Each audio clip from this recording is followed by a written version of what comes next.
नमस्कार, स्वागत है आपका सीएनबीसी आवाज मोतीलाल ओसवाल स्टूडियोज में। मैं हूं मनीषा गुप्ता। कमोडिटी राउंडअप में हमारी टॉप हेडलाइंस आज यहां पर चांदी है, जहां पर ऑल टाइम हाईज हमने भारतीय बाजारों में यहां पर बनते हुए देखे हैं। अंतर्राष्ट्रीय बाजारों की अगर बात करें तो चांदी 14 साल के नए हाईज पर है, लेकिन भारतीय बाजारों में लगातार हायर हाईज हमने यहां पर बनते हुए देखे हैं। यहां से भाव कहां जा सकते हैं और किस तरह की मांग है, इस पर करेंगे चर्चा। साथ ही बात करेंगे यहां पर सोने की, जहां पर भी तेजी देखने को मिल रही है और सोना $70-80 अब दूर है अपने ऑल टाइम हाई से। भारतीय बाजारों में 1 लाख रुपए प्रति 10 ग्राम के ऊपर सोने ने भी कारोबार वापस किया है।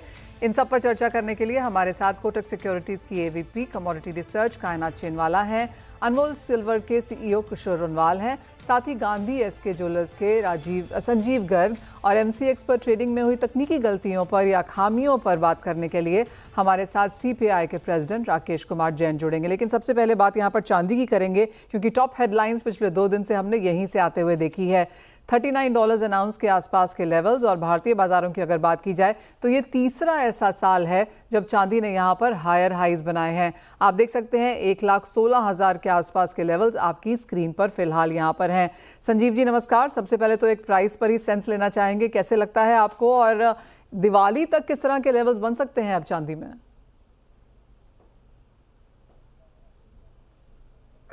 चल रहा है $39 पर चल रहा है, जो सबसे ज्यादा हाई है अभी 4800 सेंट है। अभी इसको तोड़ा नहीं है उनने, तो फ्यूचर एंड ऑल हाई बन रहा है। और चांदी में दिवाली पे 1.25 के आसपास का मूवमेंट देखने को अवश्य मिलेगा, क्योंकि एक्चुअल में क्या है कि अभी चांदी में व्हीकल पे, ऑटोमोबाइल पे और सोलर पे चांदी की खपत ज्यादा बढ़ गई है, तो डिमांड बढ़ती जा रही है चांदी पे।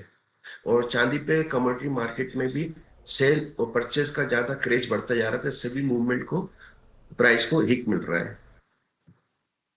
जी, आप ये कह रहे हैं कि चाहे वो इंडस्ट्रियल डिमांड है या ज्वेलरी डिमांड है, दोनों ही चीज़ों का फायदा यहाँ पर चांदी उठाते हुए नजर आई है। और डेफिसिट तो ऑफकोर्स ये 5वें साल यहाँ पर है ही, लेकिन इंडियन मार्केट्स में किस तरह के ट्रेंड्स आप यहाँ पर इन्वेस्टर्स की तरफ से देख रहे हैं? एक्चुअल में इन्वेस्टर सोने की को एकदम हाई हो गया, अब चांदी की ओर मूवमेंट कर रहा है इन्वेस्टमेंट के लिए। और चांदी की ज्वेलरी का भी क्रेज बढ़ता जा रहा है, और अन्य उत्पादनों पे भी चांदी की डिमांड बढ़ती जा रही है। तो फ्यूचर में चांदी पे इन्वेस्टमेंट ज्यादा बढ़ता जा रहा है। तो ज्वेलरी डिमांड भी हाँ, भारतीय बाजार में चांदी 1.20 तो अभी राखी के टाइम देखने को मिल सकती है। ऑल राइट, यानी कि अगले 15-20 दिनों में यहाँ पर 1.20 जैसा स्तर देखने को मिल सकता है। एंड एब्सोल्युटली, क्योंकि 1.16 तो हम ऑलरेडी यहाँ पर कारोबार करता हुआ देख ही रहे हैं। संजीव जी, जिस तरह की डिमांड हमने यहाँ पर आते हुए देखी है, जैसे आपने कहा इन्वेस्टमेंट अच्छी है, ईटीएफ डिमांड अच्छी है, इंडस्ट्रियल डिमांड भी यहाँ पर अच्छी है, लेकिन अगर इंडियन मार्केट्स में यहाँ पर B2B की बात करें तो किस तरह की मांग है? क्या चांदी प्रीमियम पे है, डिस्काउंट पे है, मांग अच्छी है करंट स्तरों पर? हाँ, एक्चुअल में जो राखी का सीजन है, राखी के बाद गणेश उत्सव है, दुर्गा उत्सव है, दीपावली है, तो इस पे हमारे मार्केट में सबसे ज्यादा डिमांड रहती है चांदी के बर्तन की, सिक्के की और ज्वेलरी की। तो फ्यूचर में दीपावली तक तो हमारा भारतीय मार्केट में चांदी की बहुत अच्छी डिमांड निकल रही है, और अभी से स्टार्ट हो गई है।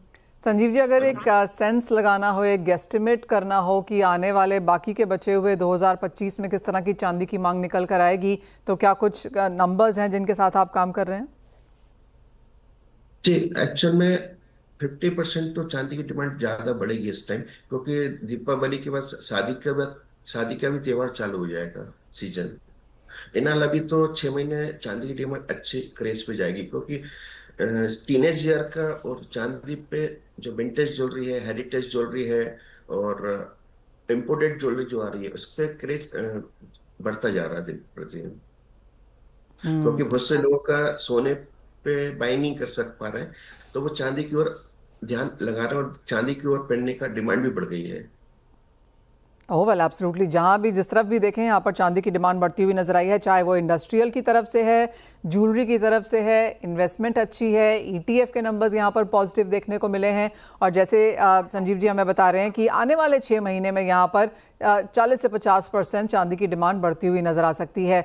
हमारे साथ अब किशोर रुनवाल भी हैं। किशोर जी नमस्कार, कैसे देखते हैं आप यहाँ पर चांदी के प्राइसेस? दिवाली तक अगर एक गेस्टिमेट करना हो कि चांदी कहाँ तक होगी, तो आपको क्या लगता है?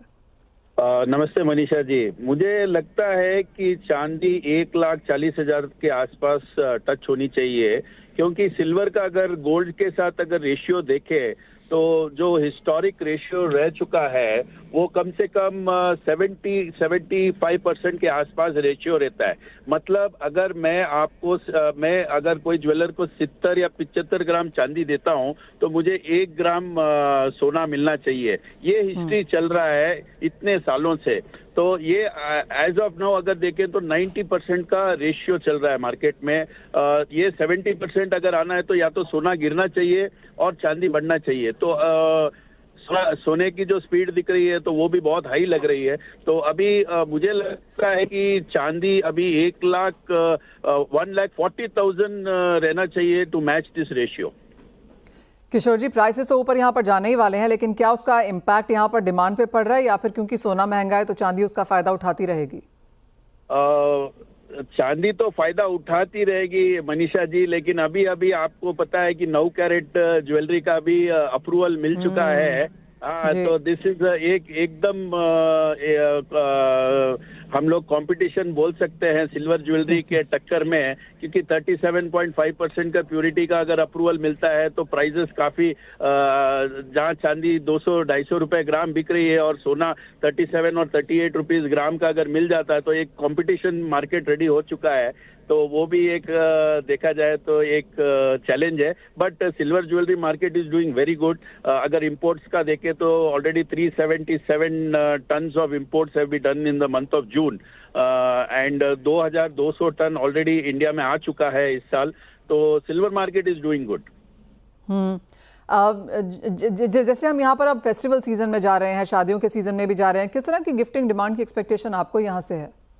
जैसे ही फेस्टिवल्स एंड मैरिज सीजन आएंगे, फेस्टिवल्स में तो ज्वेलरी, सिल्वर ज्वेलरी का अच्छा बूम रहेगा, आर्टिकल्स का बूम रहेगा। जैसे ही धनतेरस आएंगे तो धनतेरस आते ही आप देखेंगे चांदी के सिक्के, चांदी की मूर्तियां, पूजा आइटम्स और काफी रिलेटेड टू फेस्टिवल्स के काफी सिल्वर रिलेटेड गिफ्टिंग्स प्रायोरिटी में आएंगे, क्योंकि वैल्यूएशन जैसे बढ़ता है तो गिफ्टिंग सेक्शन का सेगमेंट भी बड़ा होता जाएगा। तो it will be a very big segment, क्योंकि prices will help the silver segment to for the gifting section.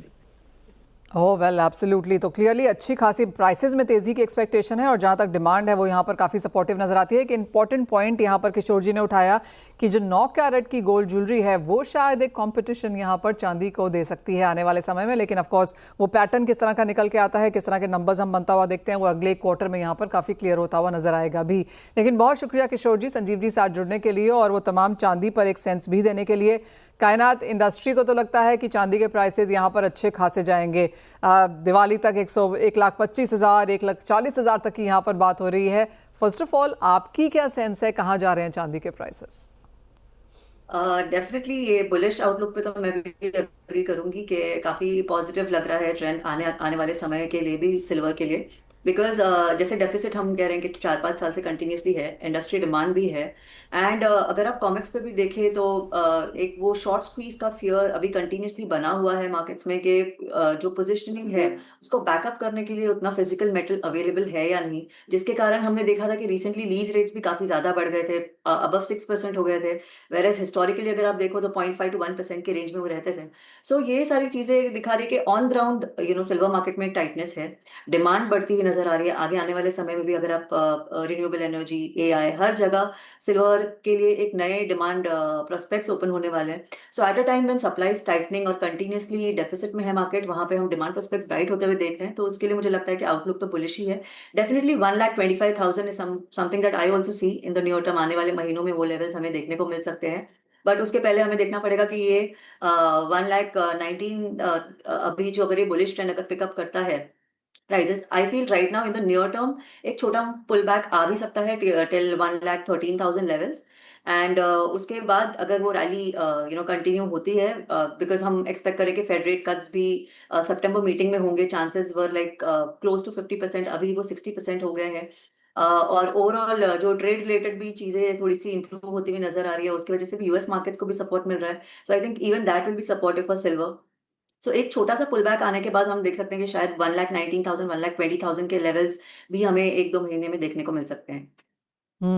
कानात, गोल्ड कैसे देखती हैं आप, क्योंकि एक सपोर्ट यहाँ पर भी लौटा है, लाख रुपए के ऊपर यहाँ पर प्राइसेस फिर से ट्रेड करते हुए दिखे हैं। देखिए गोल्ड में भी क्योंकि हम नियर टर्म में we are looking at trade deals, जो डेडलाइन अभी है अगस्त 1 की। सो तब तक मुझे लगता है कि थोड़ा वो जो मार्केट में कॉशन है उसकी वजह से प्राइसेस सपोर्टिव रहेंगे। बट यहाँ पे बाय ऑन डिप्स का स्ट्रैटेजी रख के चलना चाहिए फिलहाल, बिकॉज आई बिलीव कि 99,000 98,500 looks like a better price to enter. तो उस वजह से मुझे लगता है कि थोड़ा एक पुल बैक के लिए यहाँ पे वेट करना चाहिए। डेफिनेटली आउटलुक तो पॉजिटिव ही है, क्योंकि देखिए बैकड्रॉप में जियोपॉलिटिकल टेंशंस कंटिन्यूसली बने हुए हैं। गोल्ड के केस में हम चाहे ईटीएफ ट्रेंड्स देखें या सेंट्रल बैंक बाइंग देखें, वहां पे भी एक पॉजिटिविटी, एक ऑप्टिमिज्म बना हुआ है गोल्ड को लेकर। डॉलर वीकनेस भी हमें काफी देखने को मिला है। एंड जिस तरह से जो फेड चेयर पॉवेल के डिसमिसल को लेके बहुत सारे स्पेकुलेशन कंटिन्यूसली आ रहे हैं, जो प्रेशर उनके ऊपर बन रहा है, तो आने वाले समय में हो सकता है कि रेट कट्स में वो रिफ्लेक्ट करे कि रेट कट जो एक्सपेक्टेशंस है वो भी बढ़े। तो ये सारी चीजें मुझे लगता है कि आउटलुक के लिए गोल्ड के लिए भी काफी पॉजिटिव डेफिनेटली साबित होंगी। बट यस डेफिनेटली एक थोड़ा सा एक पुल बैक देख के यहाँ पे आप एंटर कर सकते हैं 98,500 99,000 के लेवल्स के आसपास।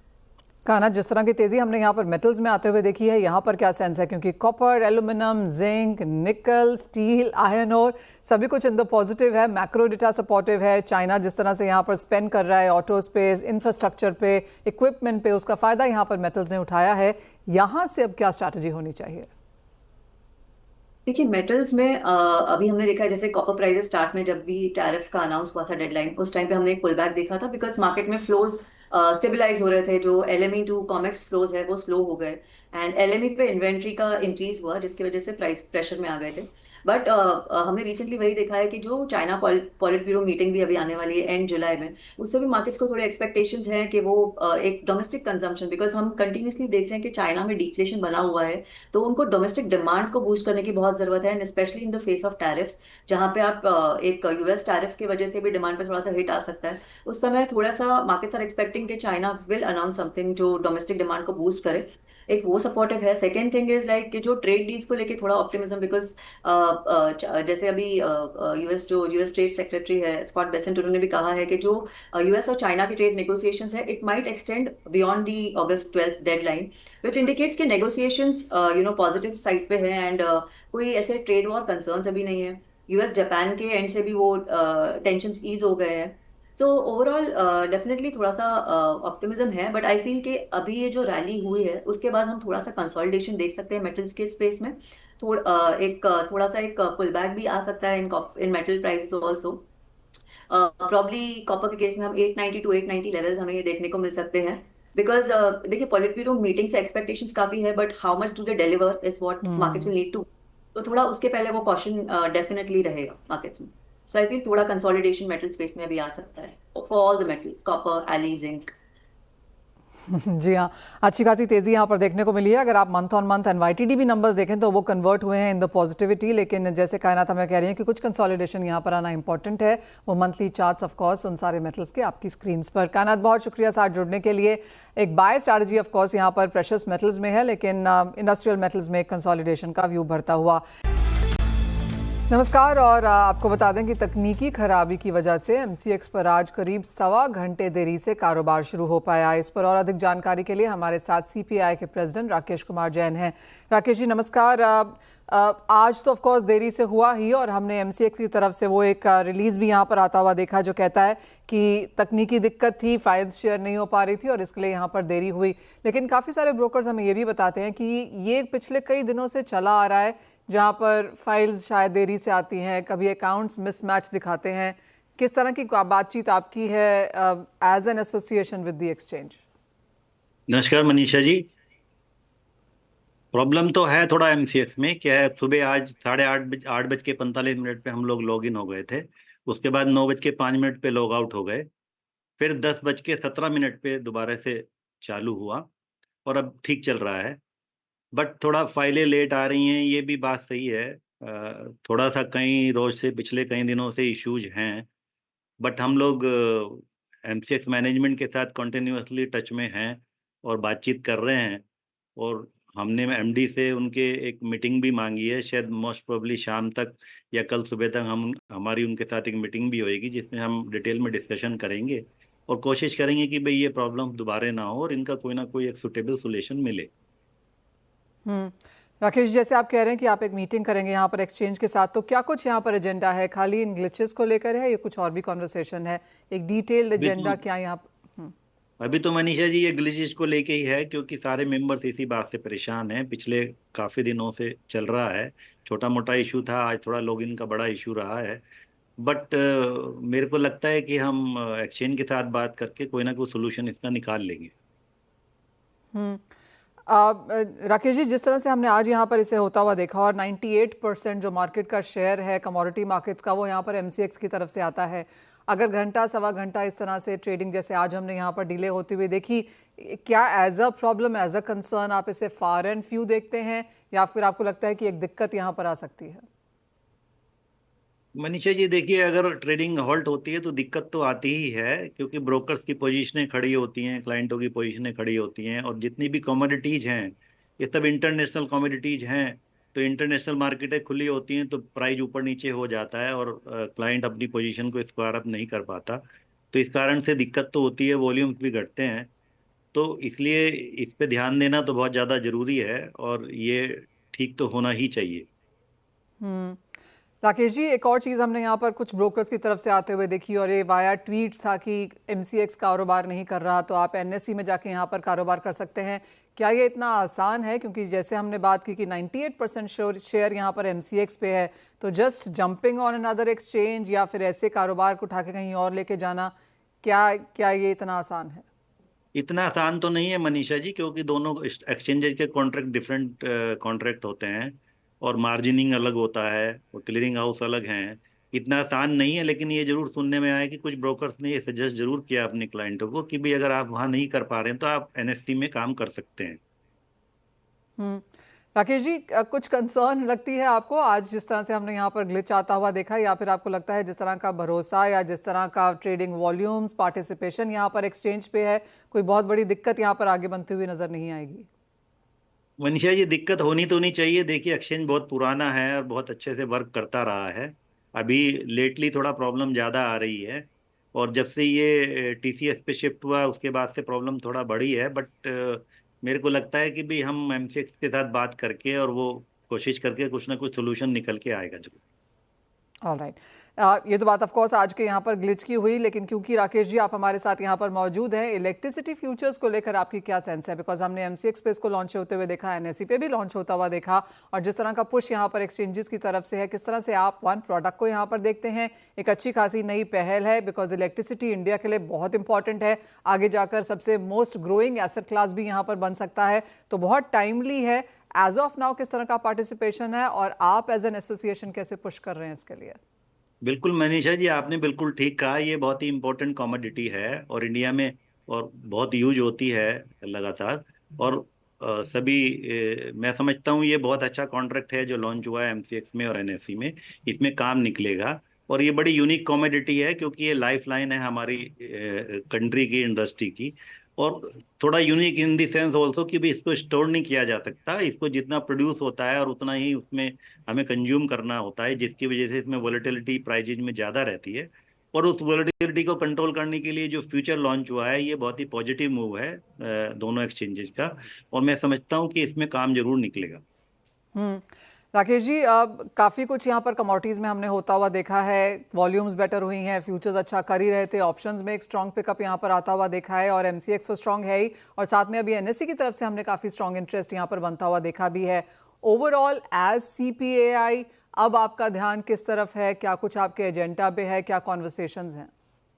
मनीषा जी, हमारे एज ए सीपीआई दो ही एजेंडा मेन है। एक तो investor protection, awareness with the investor, और दूसरे growth of the commodity markets.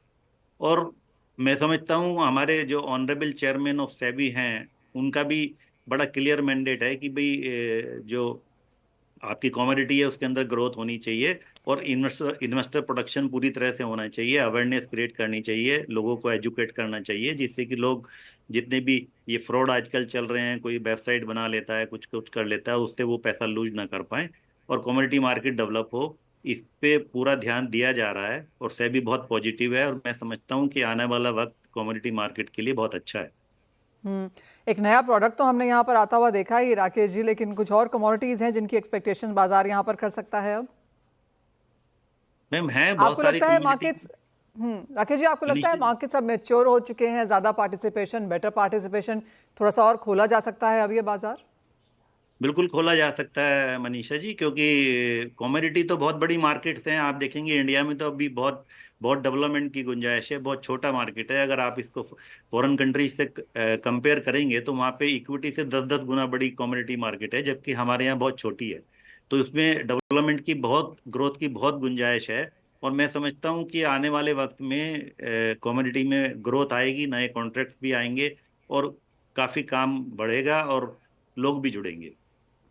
Fair point that. Rakesh ji, on that high note बहुत शुक्रिया हमारे साथ आज यहाँ पर जुड़ने के लिए। ऑफ कोर्स जिस तरह से एक्सचेंज में आज प्रॉब्लम है और जैसे आपने कहा कि फार एंड फ्यू है, लेकिन कॉन्वर्सेशन यहाँ पर जारी रहनी चाहिए और सीपीआई ऑफ कोर्स यहाँ पर काफ़ी सारे मुद्दों पर ध्यान भी दिए हुए है। बहुत शुक्रिया आपके समय का और इसी के साथ फिलहाल इस कार्यक्रम में इतना ही समय है। मुझे भी दीजिए इजाज़त, हम ब्रेक के बाद बात करेंगे इक्विटीज़ पर।